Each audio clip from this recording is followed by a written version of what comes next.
Tonight, a traumatic experience for students on a school trip.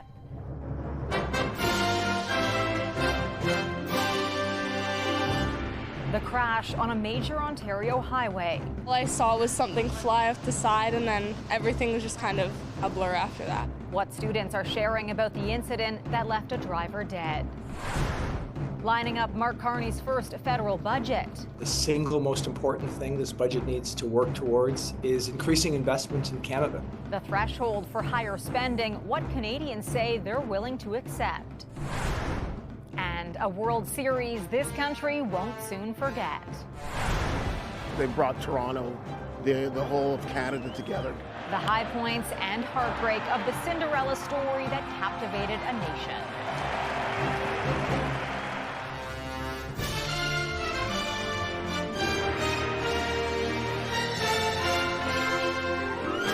CTV National News with Heather Butts.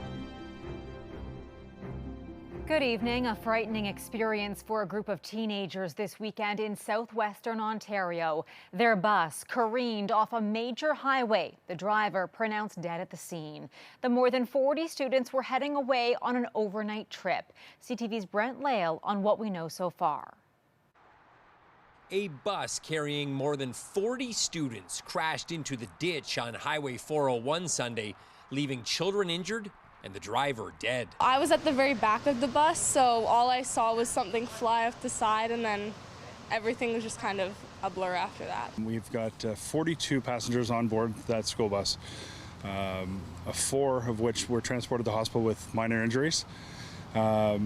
And unfortunately, the driver of the school bus was pronounced deceased on scene. The bus was taking more than 40 students from Kitchener Collegiate Institute in Waterloo on a 3-day overnight field trip to Point Pelee in Leamington. They were headed to explore nature before the bus crashed just outside London.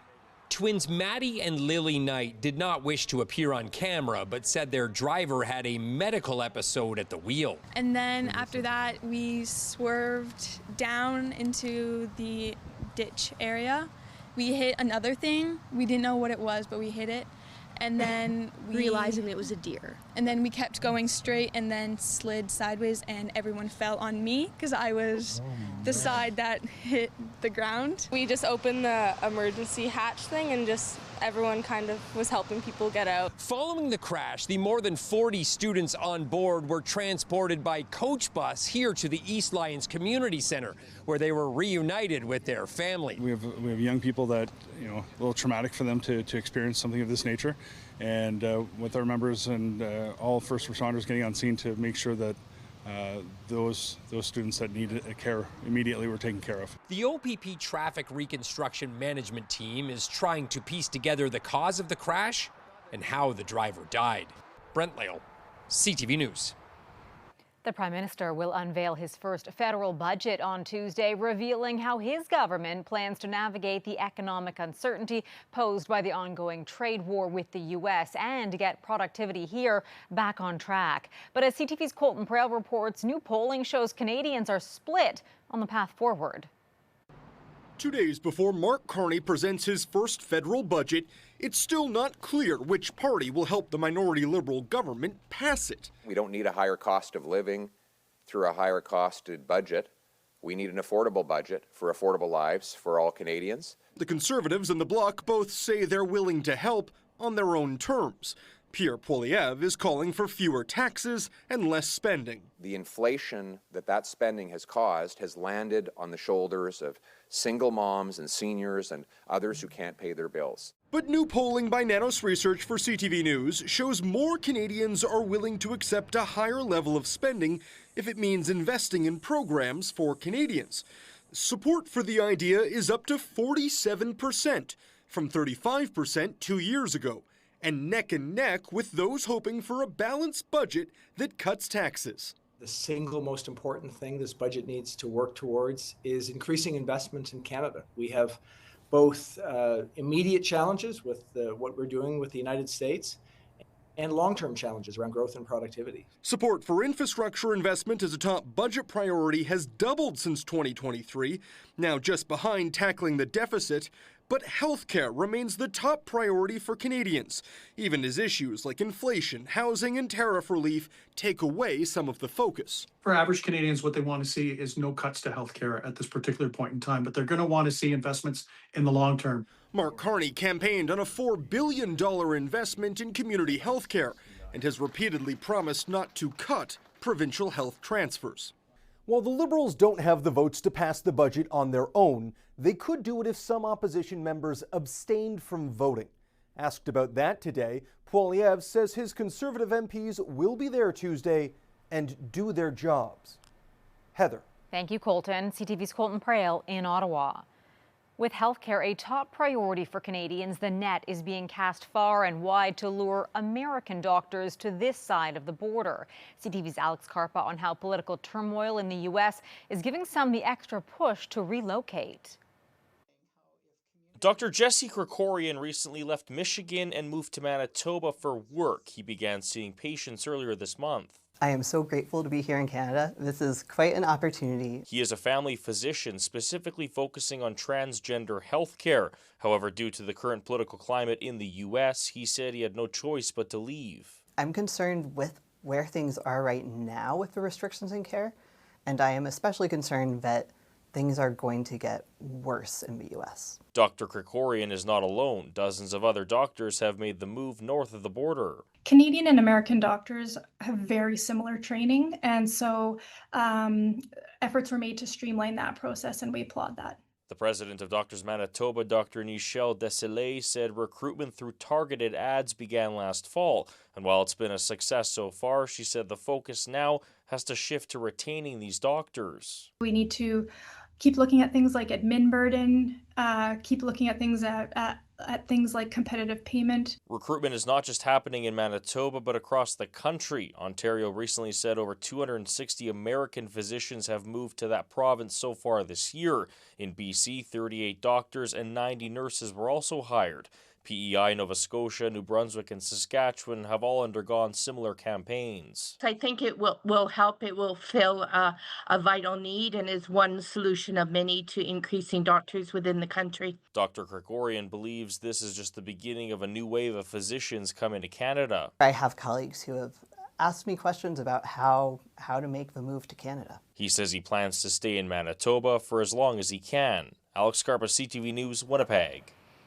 Canada has just signed a major military cooperation pact with the Philippines. But peace is built on rules, not recklessness. And that stability grows from cooperation, not confrontation. Minister of National Defense David McGuinty signing the pact in Manila today with his Philippine counterpart. The treaty will allow each nation's armed forces to train on the other's soil. It's Canada's first deal of this kind in the region. Fundraising efforts are underway across Canada to help with disaster relief in Jamaica following the devastation of Hurricane Melissa. So if I can bring donations that I know are going to get to the people that need it, then that's what we want to do. In Toronto, the Jamaican community is holding night markets to secure non-perishable donations for the island. Other hurricane relief events are also happening in Montreal, Halifax, and Ottawa. Meanwhile, in Jamaica, the death toll from the hurricane has risen to 28. Emergency crews are struggling to reach certain areas due to damaged roads, heavy debris, and flooding. In Alberta, tensions remain high after that province forced teachers off the picket lines and back to work. CTV's Kathy Lee digs into why some parents remain concerned about this school year. At this dedicated workspace, 5-year-old Noseba's parents are her educators when at home. Both happy the teacher's strike is over and that she's back in kindergarten. We are relieved. But still worried about overcrowded class sizes, an issue that hasn't gone away. The problem they had is still there. Those problems are not addressed, so that the main concern. Educators were forced to return to the classroom last week after the government invoked the notwithstanding clause, overriding some rights and freedoms to pass the back to work legislation. The new bill imposes a 4-year contract that teachers overwhelmingly rejected because they say it does not meet the demands in the classroom. We didn't expect that anybody will force to go back. We expected that both parties will sit down and come in a mutual solution.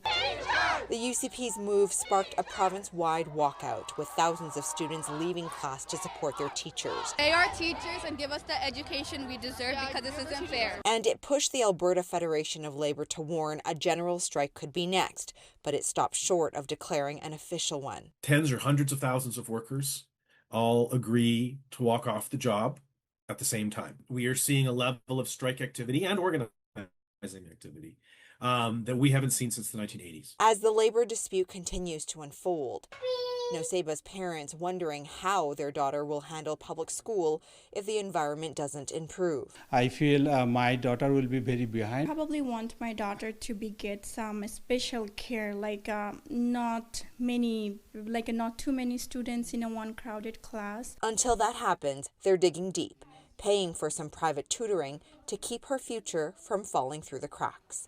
Kathy Lee, CTV News, Calgary.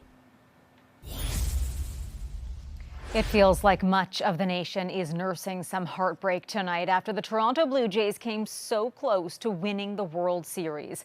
Prime Minister Mark Carney among those sharing sadness and support for the team after last night's loss. He posted a message on X that reads in part, "Absolutely heartbreaking result. Congratulations to the Blue Jays for a tremendous season and for battling right to the end. You've made all of Canada proud with how hard you fought." While heartbroken Jays fans are grieving today, they're also looking back on a proud and powerful season the entire country won't soon forget. CTV's Kamal Karmali now with their message to the team. Grounder to short, and the Dodgers turn it. This is the sound of millions of hearts breaking across the country. The Blue Jays in a World Series Game 7, inches from winning it all, only to lose in extra innings. A fairy tale run without the storybook ending. The hangover the next morning has Jays fans like James Yamada trying to cope with the crushing heartache. Watching each day, what it's done for me, and now my daughter passing on to her, it's meant so much.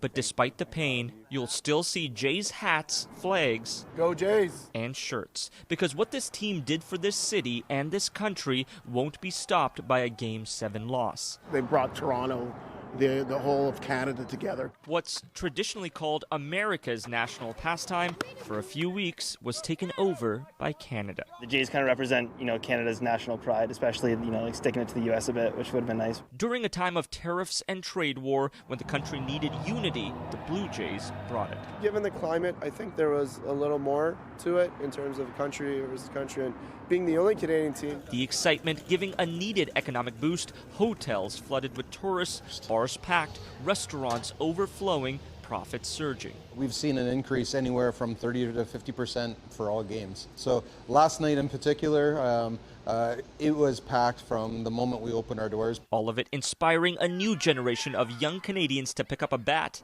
I got these socks for my daughter. Giving James Yamada hope that his daughter, now a fan, will one day watch the Jays win it all. This summer, she started T-ball, and she just got so into the Blue Jays, watching every game, every night with me. And to the Blue Jays, this message from your fans. Thank you, Toronto Blue Jays. Thank all of you. Thank you very much. Thank you, Toronto. Thank you so much. Thank you, Jays. For uniting a nation together. Kamal Karamali, CTV News, Toronto. Coming up after the break. Farmers shouldn't have to borrow their way out of this trade dispute. Harvesting financial difficulties, the help farmers are calling for ahead of the federal budget.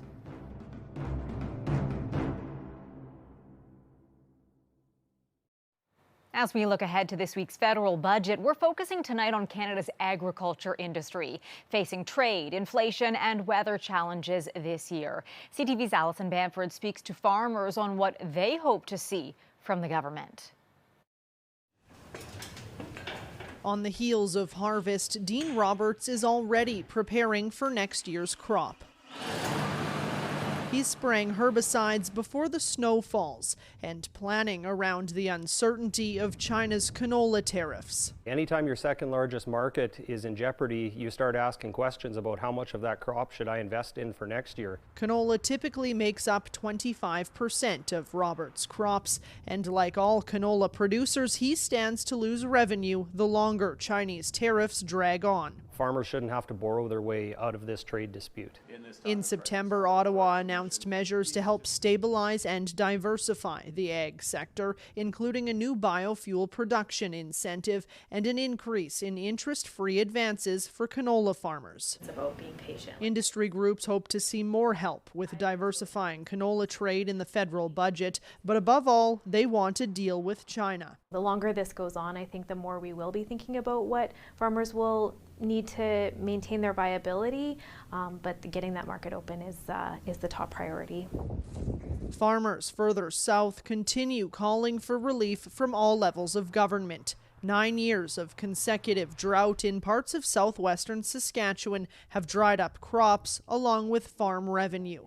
And what little they did produce this year is worth a lot less, with overall crop prices dropping. Everyone's doing their best, trying to be positive, but it's really tough. There's not a lot to be positive about. Hope now lies with a tariff resolution and better weather for next growing season. Without either, farmers could face one of the most challenging years yet. Allison Bamford, CTV News, Saskatoon. And you can watch our live coverage of the budget this Tuesday at 4 p.m. Eastern, 1 p.m. Pacific on CTV News Channel and ctvnews.ca. It is possible that Canada may lose its measles elimination status this week when World Health Organization officials meet in Mexico City to analyze our health data. CTV's Sarah Plowman on why that matters. At 4 months old, Kimmy Birch-Fukuda could only cry to warn of her high fever, her pain. She started getting these red dots. The infant had measles, too young for the vaccine, leaving her mother feeling helpless. I was in disbelief because I thought it wasn't a thing anymore. Measles made a comeback in Canada this past year, with more than 5,000 cases recorded since last October, when an outbreak started in New Brunswick and spread. 2 infants in Alberta and Ontario were infected in the womb and died. As a regional office of the World Health Organization meets this week, Canada is poised to lose its measles elimination status, a status it's held for more than 25 years. The key question to determine that is, has the same strain of measles been transmitted in Canada for more than a year? If it is essential, the same virus that started the transmission a year ago, then, and the transmission is still ongoing, then the country is going to lose the status. We have had more than 12 months of transmission of measles. So by definition, we have lost our elimination status. It's just we haven't had the official stamp on it yet. But a year later, measles cases are going down. Ontario's outbreak ended in October. Experts attribute the virus's comeback to declining vaccination rates that slipped further during the pandemic. There are pockets within the country, in various parts of the country, that have lower vaccine rates. And that's exactly why we had these outbreaks. This public health doctor notes in the past year, requests for measles vaccines nearly doubled. We need to get back on track with our immunisation programs and get back to where we were before the pandemic. Dr. Crowcroft says for a country to regain its measles elimination status, it has to prove there's been no ongoing transmission for a year. And here in Canada, teams will continue to build relationships with communities that are vaccine hesitant. Sarah Plowman, CTV News, Fredericton. Still ahead, booted from a popular spot to play. Why city officials are not allowing cricket to take the pitch in this St. John's Park.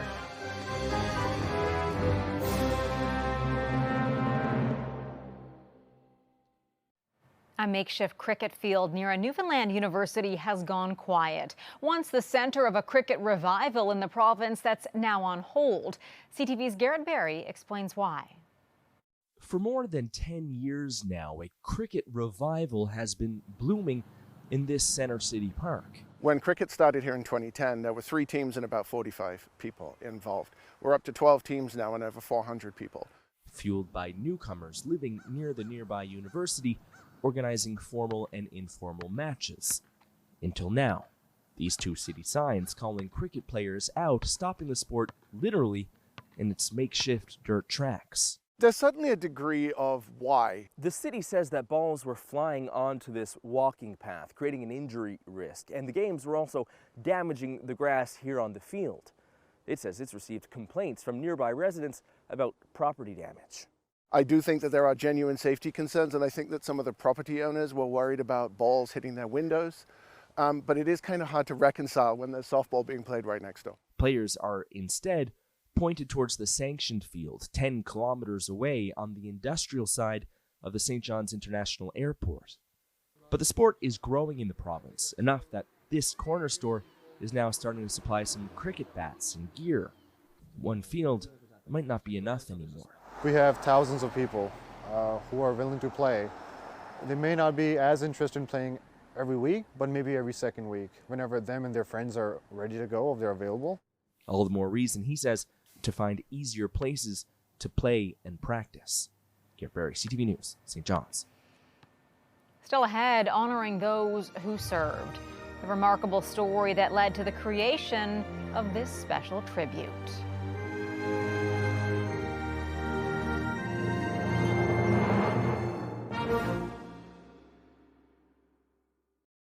November is a month of remembrance, and ahead of November 11th, Canada Post is paying tribute to the Sikh community and those who have served this country with an honorary postage stamp. CTV's Alexandra Hollick has the story.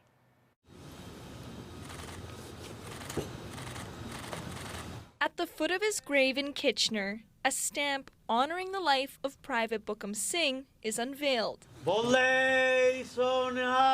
One of only 10 Sikh Canadian soldiers, Singh fought in the First World War. He was wounded in battle twice before returning to Kitchener, where he eventually died at the age of 25. Private Bookham Singh is one of those soldiers whose grave was found, was never lost, but it was not remembered. For the last 18 years, Sikh community members have gathered at Singh's gravesite, paying tribute to his efforts and those who served with him and after him. It speaks to the contributions that all Sikhs have made and continue to make in the armed forces. And the contributions Sikhs have made in diversifying Canadian culture. True north, strong and free. It's almost like a mark of pride for us to say and to see this actually happening from a very valued institution in our country. The small symbol making its mark on the next generation. I feel like this is a really safe place for me, and I feel that it's great. We have so many people supporting the Sikh community. Standing together in a solemn time of remembrance. We're celebrating the sacrifices, we're celebrating their commitment, but we're really celebrating being Canadian. A celebration now forever stamped into Canadian history. Alexandra Hollick, CTV News, Kitchener. That is our newscast for this Sunday night. I'm Heather Butts for all of us at CTV National News. Thank you for watching. Omar and Sandy will be here tomorrow, and I'll see you again on Friday. Good night.